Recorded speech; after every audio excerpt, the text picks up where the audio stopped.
So, Jonny, welcome to the Nelson Pod. It's Thank you very great much. to have you here. Great, thank We've you. been wanting to get you on the pod for a while because you've got such an interesting business and you've got a very interesting story. Shuttlerock. It's got a very interesting name.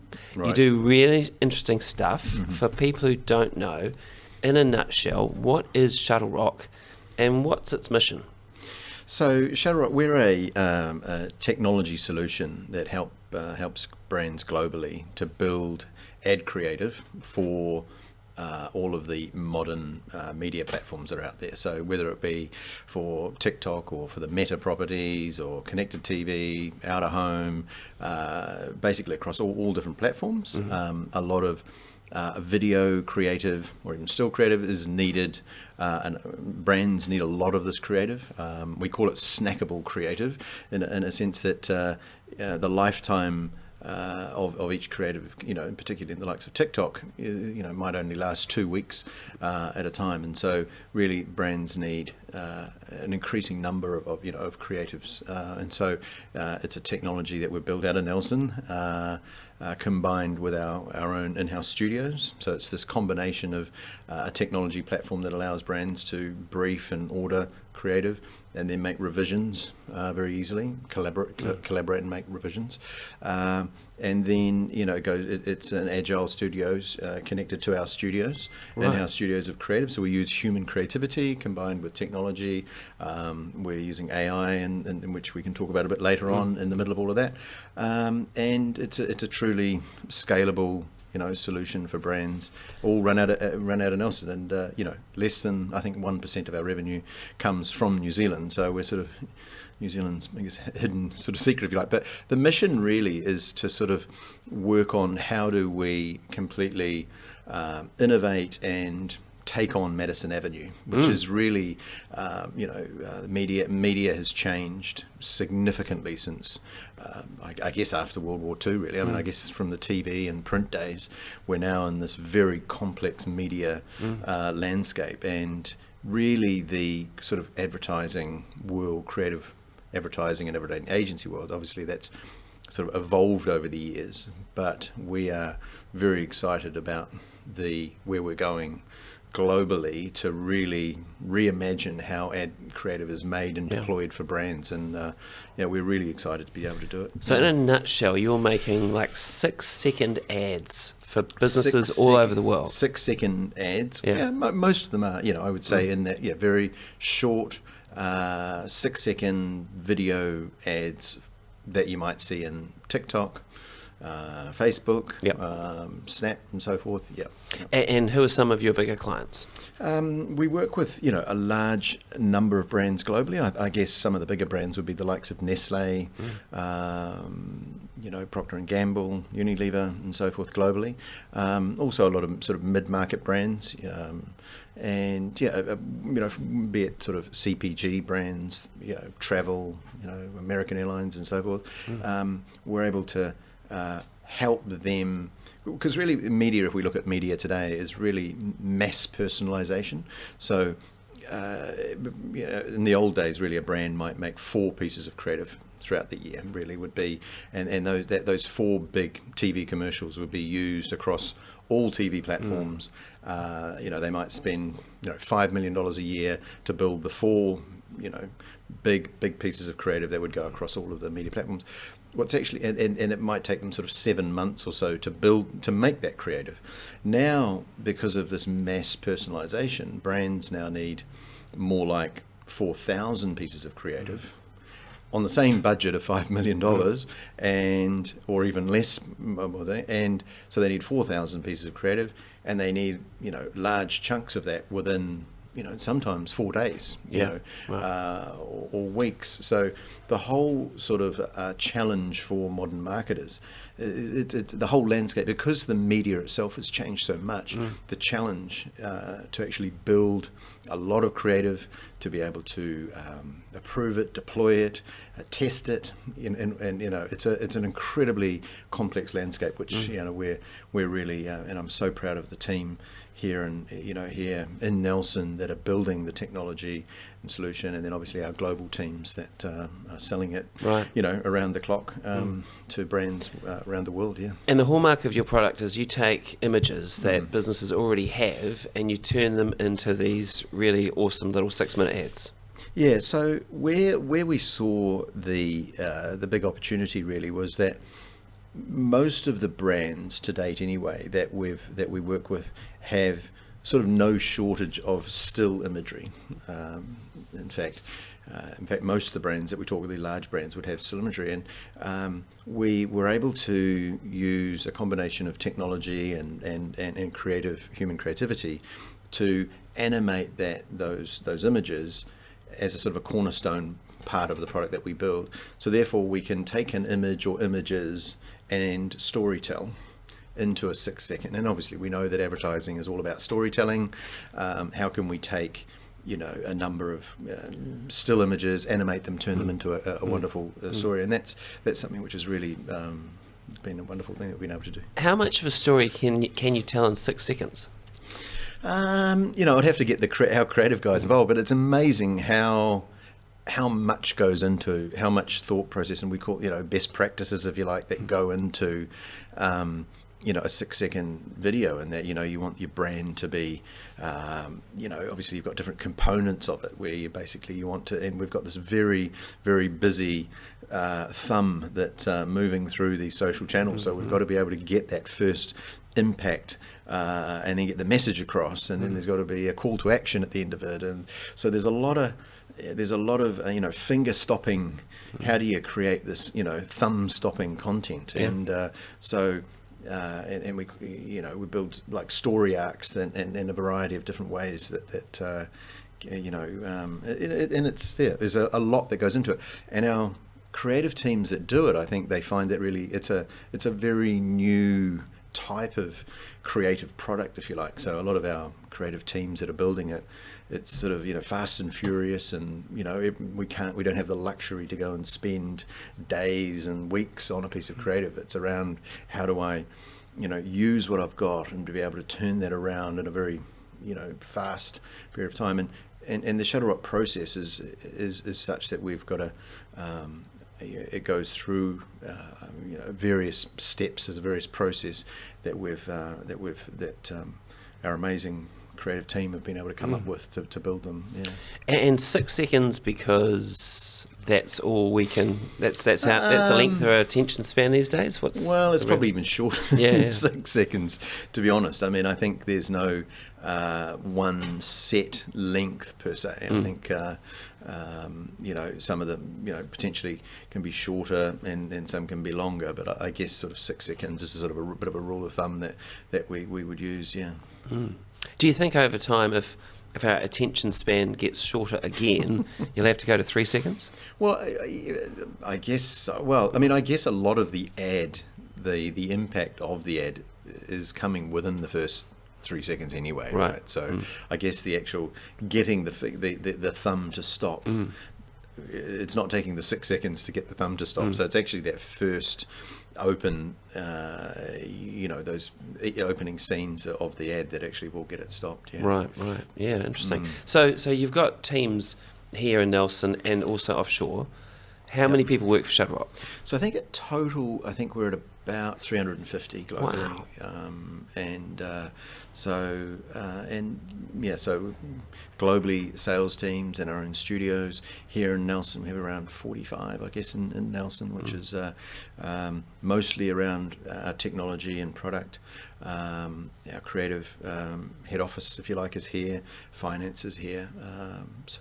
And where else are the other studios? So the studios are in Asia, and in Central America, and in Western Europe. So we're sort of spread around the world. So we've got the sort of the follow the sun model, if you like, so that we're able to be, in certain parts of our production process are on 24/7. So. It's a pretty dynamic product, really. And how fast can you turn around an ad? Well, I've got to be a bit careful about me stating how fast. I mean, obviously, I think within general of thumb is within 48 48 to 72 hours is generally where they will be turned around. You've got the hero image, and from the hero image, or the hero ad, if you like, which is the core part of the video. From there, you can make variations and testing and learning by able to. I mean, gone are the days where you just make one ad creative and you're solely reliant on that one creative. You're actually now, it's all about sort of obviously A/B testing and sort of seeing different variants and what works and what doesn't work and measuring, and it's a lot more complex than And do you have to make different ads for Instagram, Facebook, TikTok? Do they all have to be different for each platform? Yeah, so each platform have best practices of the platform, and, Right. and obviously with different safe zones, if you like. So and where you can and can't build imagery and so forth. So yeah, you've got best practices for the various, and what would work in, say, TikTok, for example, is a lot more sort of what we call UGC, so user generated content, or creator content, which is more how do you create ads that are really native to the TikTok platform. Obviously on TikTok platform you can't use still imagery, so it's all video. And the complexities are that you want to be able to bring that UGC, or that sort of user generated component video content into the ad, while building the overall branding and so forth. So for someone who hasn't really made them before, there's a lot of complexities around that. And then obviously you've got music that goes into it, voiceovers, you've got different language, different variations, so there's a lot that goes into a little that get packed into a little ad, really. So you talked about 4,000 ads. You might make, once upon a time we might have made 4 big ads, and you might now make 4,000 ads, which is astonishing. But do you think those 4,000 ads have more or less impact than the 4 big ads used to have back in the day? Well, I mean, I guess what was the old adage from is like, half my advertising budgets are wasted. I don't know which half, but I think if the reality is that the performance that you can measure performance so much more in where we are today, so that we can actually I can do micro targeting to a lot of different micro audiences. So it basically enables brands to be able to really test certain audiences, whereas if you've got only 4 big TV commercials, it's like the ad has to really you're serving it up to the masses, whereas now I can talk to a specific audience, a particular use case for my product, and actually test and learn different ways. And so I think what it has learned to do is actually for brands to actually learn more about what audiences where you can expand new markets and so forth. So it's like a research tool as well, isn't it? Yeah, I mean, it can be used to really, obviously, talk more and more as we go on, as well as there's going to be talking to various audiences, and so that's something that, that I think.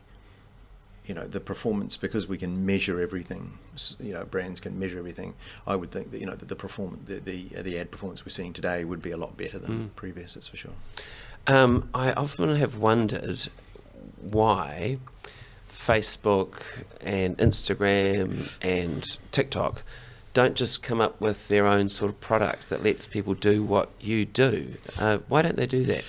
Well, they do have their own products, which are more sort of templated tools, which are sort of, and obviously, Meta and so forth, and are building, using AI and building, templated solutions. The thing that makes advertising really special is the storytelling, is that creativity. And it really, at the heart of what we do, is human creativity. So we've got our studios, which are really, phenomenal ad creatives that we've, creatives that we've got. And really, how do we wrap technology around that? And I mean, it's a bit of an oxymoron, really, in that you sort of say we're trying to scale creativity. What does Shuttlerock really do? We scale creativity, which is sort of, but probably 2 words that probably don't sit too well in the same sentence, really, because something like creativity is actually sort of something which is sort of quite unique sort of thing there. So I think really we're obviously Meta, I think, have something like 10 million advertisers. And so their solution is more of a templated solution, which for a lot of smaller brands would be, perfectly fine. But I think the more brands want to do storytelling, brand and human creativity is something that we get asked a lot, is will AI replace that? And really, at this point in time, the answer is no. I mean, and that creative component of what we do is incredibly important. And so really, Shuttlerock is that combination of really that human creativity with technology wrapped around it, and being able to then scale it. And can you describe these studios that you've got overseas? What do they look like? Well, we've got a very big studio which we can house about 450 creatives, and they're the beautiful studio and restaurant inside, and they get around on skateboards and inside, and it's beautifully designed. I mean, amazing fit out. Where is it? That one's in Ho Chi Minh City. Oh, yeah. And absolutely beautiful, and up to, I think we can seat up to about 450 in there, and hugely. I mean, it was designed by creatives. It's a very creative space. I was there for the opening. Was it last year? And it's really, really cool. And so I think it's up to us to be able to create these environments where creatives can come and really flourish. And they're working. These creatives are working. It's all on computers. Correct. Yeah. You must have a huge power bill. I think so. Yeah. I mean, the computer. Yeah, I would imagine so. Yes. Actually. And what happens? I mean, people used to say, what happens if the internet goes down? But they don't say that so much these days. But do you ever worry that your business is you're very dependent on, I guess, on lots of other technology to make it work? Does that ever keep you up at night? Yeah. Look, I mean, I think there's so much. We're now in 2023, so it's just like, well, it's there's a lot more redundancy. There's a lot more. I think we have multiple studios around the world which cover each other. You are going to get downtime, but I guess whole economies now are so reliant on it that there is a lot more redundancies and so forth there. But look, I mean, if you look at AWS, which a lot of these services rely on, Amazon's web services, their downtime is just so low that it's unbelievable, and then they've got huge redundancy and so forth as well. So I think we're actually getting to a stage now where the internet's probably the last thing, or the actual platforms that are there. They're actually so robust. They are robust actually. So there's I remember my first business that I set up in with my business partner back in 1998. I mean, it was just like always going down, and I remember. Jack, I remember having to move a whole server from our office, which was plugged in to a data center, and I, had to move it at 3:00 in the morning, stick it in the boot of the car, get pulled over by a cop for for speeding, because obviously we've got to get it plugged in again, and then off to a data center, and you plug it in and you're off again. I mean, those were the sort of the wild west crazy days of the internet. And I remember my programs having to sit inside these cold data centers and bringing them pizzas and puffer jackets and keeping them warm while they're programming. Those days are now seems a distant, which it is a distant memory. It's crazy. I think it was only sort of maybe 23 years ago, some friends said I had to come around to their place to have a look at the internet, and we sat in front of this screen, and a page tried to load on a dial-up modem. It was so painful. And I looked at it, and I looked at them, and they were like, isn't it amazing? And I thought it was just rubbish. And I looked and I thought, there's just no way. This will be an interesting complement to the other media and other things one day, maybe. But, how wrong was I? Do you think we'll see the same level of change over the next 20, 22 years? I mean, the answer is yes. It's just going to get faster and faster, and we're already seeing that now with what Elon Musk is doing with Starlink, and I think technology is just going at a it's just going to increase at a faster rate going forward. But I think, I remember the old days. It's just, first website, I think it was always the White House website. It was the same, and just line by line opening up. And then, my business partner and I, we set up one of the first data hosting businesses in Japan, because I lived in Japan for 20 years. I think about it now. The disk space that we were giving brands, and we were setting companies up with a domain name and an email address, and it was all very exciting. But to think how far we've come in this, it's crazy. And the name Shuttlerock, where does that come from? It's years ago. It was after the Christchurch earthquakes. I was very, very fortunate to spend 3 days actually with the astronauts actually from the last Discovery the flight, in the space shuttle. So I spent 3 days with them, and they'd come to New Zealand to sort of, after the earthquakes, to do a bit of a tour through a friend of a friend, and I was very fortunate to spend time with them, and that was the last year of of NASA's shuttle program, and I sort of got that very unique opportunity to sort of spend this wonderful time with these amazing people. Here we are sitting at having dinner, and they're telling us how they were doing a spacewalk and how they go out in their suits, or they were the commander was telling me how he would dock with the space station, and he's got 2 little joysticks, and they're going I think they're going at 40,000 kilometers an hour, and they're docking with the space station. And it was a moment there, and where it's like, wow, that it was actually it's sort of an end of a really big era.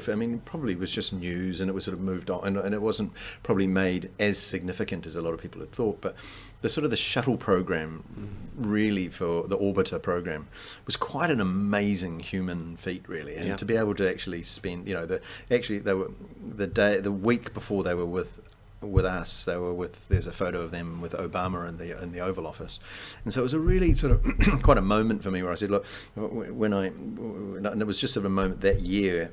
It was the last year of the shuttle program that I founded, Shuttlerock, and when we were having dinner, the one thing that was really quite interesting, we're talking to them, is like, what makes you scared in space? What's fear? And the reason they go out to Siberia, and they're out in the cold, they really is testing their mental ability to be able to really. And so in space, when they're there, he said, well, actually the only thing we really fear is someone losing it, really, because it's just we've been trained so much to be there. But really the commander is the rock. We really trust him. So the name Shuttlerock sort of came from the meaning of shuttle, really is around new frontiers, and really innovation, new frontiers, testing the limits, going beyond where we our comfort zones, and really pushing them in. And then rock meaning being a really trusted, solid partner. So sort of you got the shuttle and the rock, and then Shuttlerock. So it was good name. It was when I reflect on it now, though, it was really a sort of a moment in life where I was sort of wanting to do something quite new and something big. And one of the things that I think that I'm really excited about Shuttlerock is just how big I believe this company is going to be, and for us to really innovate and really take on the world, and sort of, I'm off to New York again in October, but it's really, how do we really change how Madison Avenue, how the advertising industry, how do we shake it up? How do we really, be the movers and shakers? And that's really cool. So, Jonny, how big is it going to be?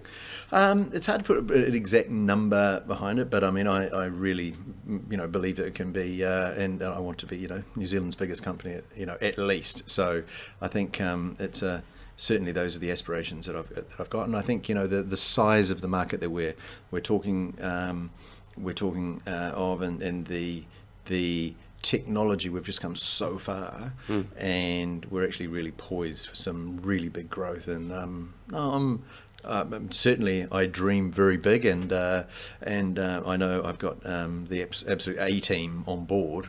So we've sort of got the shuttle, and we've got the rock there, yep. and we got the we got the goods. So now it's actually over the next couple of years, we're really seeing how we can go forth, and there's just some of the opportunities that we're sort of seeing, particularly in our New York.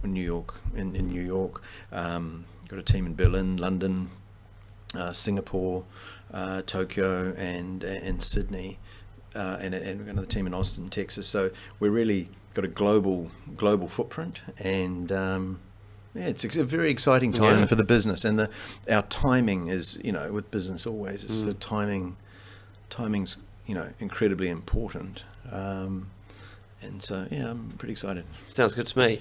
And do you get to be as big as you want to be and stay in Nelson? Is that the plan? I guess that would be the plan. I mean, it's great. I mean, I love. I think Nelson as a base is amazing because you're away from a lot of the noise of the world, for example. So it's very creative. Some of the work that the team here are doing in Nelson is just is absolute world class. And I'm excited about getting a lot of our Nelson crew actually into the likes of New York and some of these centres, just to give them that exposure, if you like, to sort of say, actually what we're building is we can walk in New York and have P&G or Louis Vuitton absolutely love what we're doing and buy it. So I think that's a bit of a pinch me moment, but I mean I'd like to think that we remain in Nelson. And look, I think there's no need now with the internet and where we are today for necessarily companies to be in Auckland, Wellington, Christchurch, or in the bigger cities. I mean, obviously, if you're selling, like in our office in New York, we need to be in New York because that's where we are, that's where our customers are and where we're selling. But I think from a head office point of view, there's absolutely no need for us to be in a major centre. And look, the lifestyle that obviously without saying, I mean, Nelson's absolutely amazing. So to be able to have that combination of lifestyle and actually be really, rewarded, if you like, in a work environment, it's the perfect place, really. I totally get that. But I am sometimes mystified as to why there aren't more companies like yours here. I remember I was lucky enough to be at the launch in Nelson some years ago, and you talked about how you want your people to be able to work, but also then go mountain biking or go sailing or go and play tennis or go and climb a mountain or go rock climbing, do whatever they want to do, and have that life balance and not be a commuter all the time. And yet there aren't that many businesses like yours here. Why not? And how can we get more of them? I think it actually takes quite a bit of courage to get out of a big city, because there's this mentality that if I get off the treadmill, can I get back on again? And it's almost like if I come to to say like Nelson, it's a sort of a downgrade, or I'm leaving. So I think really it's about sort of, firstly, sort of founders or people, and I think the more that companies like Shuttlerock can prove that it can be done, as a true leader, if you like, and sort of thing, and then hopefully that's an inspiration for other like-minded folk to actually go, look, actually we're going to set up shop in Nelson as well. So I think it is, COVID certainly got people thinking about leaving big centres. But I think it's still early days. Do you ever find yourself overseas and having a chat to someone like Mark Zuckerberg, and they say, tell me about Nelson, sounds pretty cool? I remember having a chat with the chief revenue officer of Facebook, and I remember walking in, and Mark Zuckerberg was actually standing on the other side of the room there, and I remember sitting down with the chief revenue officer, and he just was shaking his head and said, how the hell do you guys do, do it from Nelson? We wouldn't have been able to do it, say, 10 years ago, but we use the communication tools that we've got now with the likes of Slack and, video conferencing, and, is just, is amazing, right? So those technologies have definitely allowed for companies like Shuttlerock to exist. But yeah, I mean, I remember him just shaking. He's like, "How do you do it?" And it's like, well, yeah, I mean, New Zealand, global from day one, if you like, which is our love it. I think sometimes in New Zealand we do lose sight though of just how big the world is. And I remember hearing a story that you told once about one of your clients, and it really brought home to me just the sort of business you're running. And it was a story about a client from memory who made the salt that goes on the edge of margarita glasses. You have a client who... Yes, Twang. Yeah, no, I mean, it's the sheer size of, say, the American market is massive, and one of our clients, Twang, that make salt that goes on, and it's an amazing product. But actually, one of their videos is actually on our website, and you can actually see their warehouse and so forth, and you think, gosh, it's you can create a very niche like product and still build it into something which is actually quite significant. So, and they spend a lot of money with you. Well, they're a customer of ours, and we're a wonderful customer of ours, and so it's a really neat product. So it's actually very suited to the social channels and so forth. Is there anyone you wouldn't make ads for? It's a good question. Yeah, I mean, I think there's. It's a good question. Of course. I mean, anything that's not ethically, it doesn't sit within our, ethics of, and so forth. We wouldn't go there. And we've got what we do though is a 1% pledge which we've made, which is basically 1% of our creative goes to charity and organisations around the world. Cool. And so we've been able to more. Be able to work with some pretty significant organisations to sort of help with building their ad creative. So that's something over time, over the coming years, that really, if we can work with more and more non-for-profits and so forth, be able to help increase awareness, help them. I mean, because the reality is we are in the business of storytelling and helping to get that message across. So I think what we are doing is quite powerful in that sense. What about politics? Do you do political campaigns? We haven't actually done, I don't think, much. I mean, if we had a little office in Washington, we would definitely. I know of obviously players in the market that do, and it would be certainly with the American election sort of. Looming. It's definitely so. No, I think we probably have done some, but I don't think anything too significant as yet. And Jonny, what about when you're not at work, you're doing what? So I was married this year. And I've got a nice. Beautiful wife, Helen, who and her 3 children and my 3 children. So I now have 6 children. Brady Bunch. And they all get on really, really well. And they Hels and I we live out at Kina, and it's. A very very busy life. We're actually sort of at this phase now where it's like, well, it'd be quite nice to be able to really enjoy the Nelson, Tasman area, and we're really enjoying that. And the children are either at university, a couple of boarding school, and they're just growing, independent, and and they're coming back. They come back to the hacienda, come back to home, and that's really nice. And we get to sort of travel around. But I mean, what we've got going on in America at the moment for Shuttlerock is really exciting. So we were in New York in July. We're back again in October for a month. So more and more sort of. I sort of call it a little bit the yin and yang of business. A little bit. We've got being able to get into New York and run really fast for a month, and it's really lovely to be able to take. Obviously, Hels comes with me, and we enjoy that while really putting the foot on the gas with the company. I think really we're enjoying the simple things in life. Really, I think as I'm what am I 54.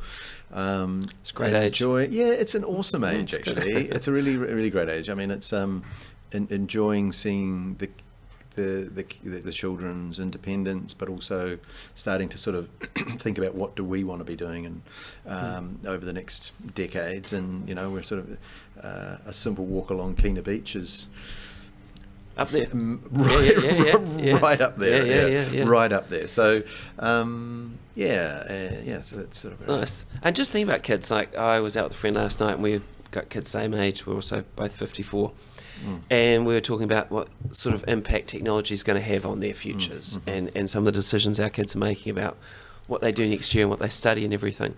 When you think about the future and you think about our kids, do you feel positive? Do you feel negative? Do you feel apprehensive?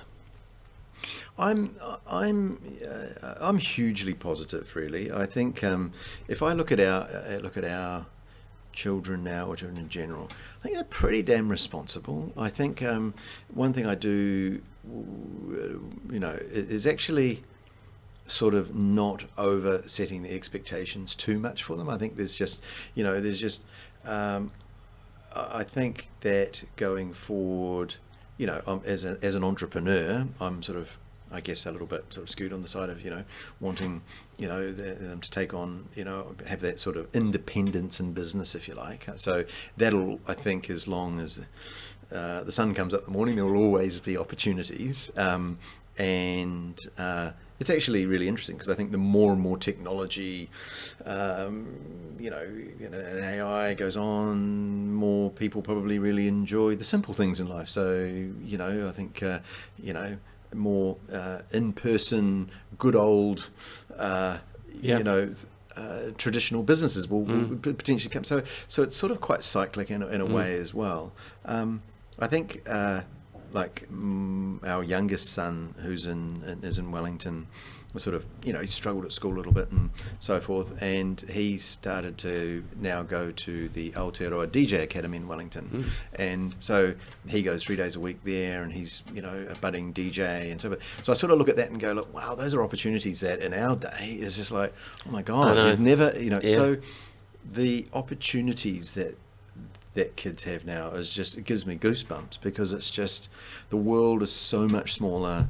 There's so much information to them. There's just, and the reality is, I believe that the careers that they're going to be doing in 2030, they just don't exist yet a lot of the time. I mean, if I sort of, when we were in New York recently, there was a woman, I think we were having an ice cream on the street or something in the evening, and there was a woman who was a full-blown influencer, and it's a full-blown proper job. Yeah. It's like, I don't know if it's proper, it's like, but it's a job. Well, I guess, yeah. And it's, certainly proper from a sense of paying the bills and doing exceptionally well and so forth. But look, I mean, and look, the opportunities to live your best life, and I think whether you want to be able to go to the best universities in the world, or you want to be able to follow all sorts of vocations. So I'm certainly not nervous about I think with so much information in the world, it's quite easy to. So we don't have a TV, so I don't watch TV.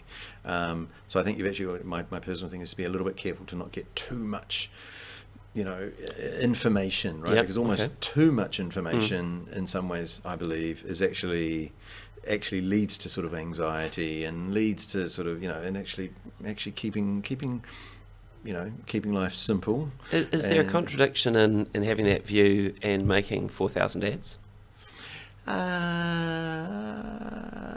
No, I mean, I think our job is in storytelling, right? And I think that I think without advertising, brands don't exist. And I think that every entrepreneur, every business that starts up is going to requires advertising and getting the messaging out there. I guess I'm at a phase now where really at 50 you're not really seeing many ads anyway, really, because we're sort of beyond the sort of the targeting of many anyway. But I think it's I don't think so. I mean, I think that's really up to brands to get that messaging, and it makes the world go round. Yeah. Sure.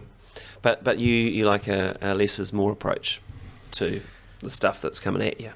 Well, I think it'd be not is to be able to be selective in that media that you look at. Yeah, for sure. Yeah.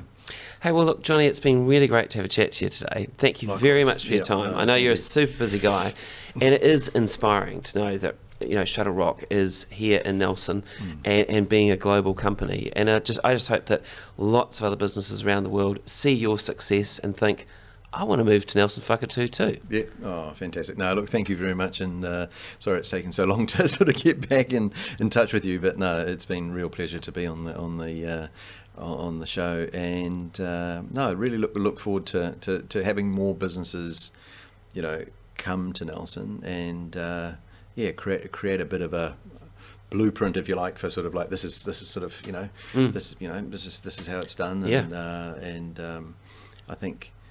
Talent, I think from overseas, bringing global, talent into New Zealand is going to be, increasingly is going to be important. And, I think when they come to New Zealand, they're going to want to live, in Nelson. I mean, I've got nothing against Auckland. That's where I was, I was originally from Auckland. But I think that the compelling story of going to talent overseas, say, hey, why don't you come and live here and do the job over living in a city like Auckland. I think it's a good story. Me too. Great. Jonny, thanks heaps. Thank you, sir. Cheers. Thanks Matt.